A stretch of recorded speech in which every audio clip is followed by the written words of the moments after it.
মনোযোগ দেওয়ার কথা সেই দিকে তাদের মনোযোগ নাই। ওই যে মানুষ বলে না যে ফরজ কাজের দিকে তার নজর নাই, নফল কাজের দিকে নিয়ে বেশি মাতামাতি শুরু করেছে এই ইউনূস সরকার।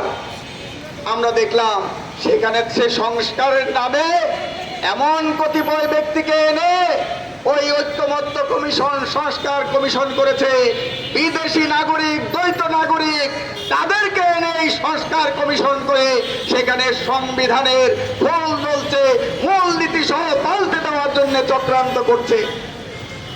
আমি প্রশ্ন করতে চাই, আজকে এই জুলাই অভ্যুত্থানের ইতিহাস যদি শেখ হাসিনা বা আওয়ামী লীগকে এনে জুলাই অভ্যুত্থানের ইতিহাস রচনা করতে দেওয়া হয়, তাহলে ইতিহাসটা কেমন হবে কল্পনা করেন। তেমনি ভাবে 1971 সালে যারা স্বাধীনতা যুদ্ধের বিরোধিতা করেছিল, ওই রাজাকার আল-বদর আল-শাম বাহিনী করে আমাদের মা বোনকে নির্যাতন করেছে, 30 লক্ষ মানুষকে হত্যার জন্য, যারা গণহত্যার জন্য দায়ী, তাদেরকে যদি আজকে বাংলাদেশের সংবিধানের সংস্কার করতে দেন, সংবিধান লিখতে দেন, তাহলে কি ধরনের ইতিহাস লেখা হবে, সংবিধান লেখা হবে। আজকে এই অন্তর্বর্তীকালীন ইউনূস সরকার ওই স্বাধীনতা বিরোধী যারা মুক্তিযুদ্ধের বিরোধিতা করেছিল তাদের মদতে, তাদের পরামর্শে আজকে সংবিধান পাল্টে দিতে চায়।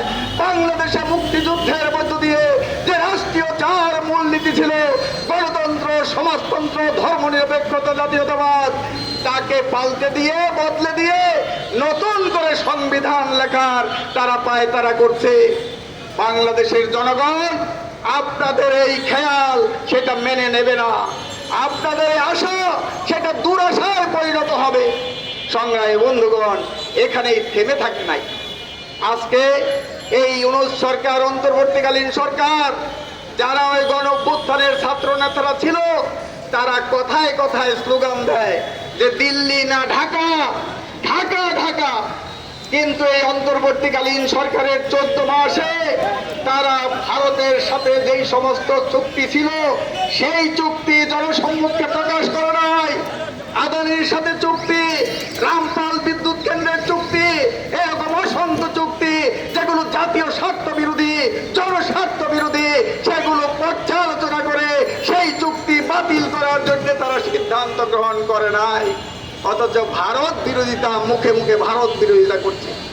সংগ্রামী বন্ধুগণ, শেখ হাসিনা বলেছিল যে ভারতকে আমি যা দিয়েছি চিরদিন ভারত তা স্মরণ রাখবে। আর বর্তমানে অন্তর্বর্তীকালীন সরকার ক্ষমতায় এসে মার্কিন যুক্তরাষ্ট্র এবং ইউরোপীয় ইউনিয়ন তাদের স্বার্থে নানা দেশ বিরোধীদের চক্রান্ত, সেই চক্রান্ত তারা শুরু করেছে।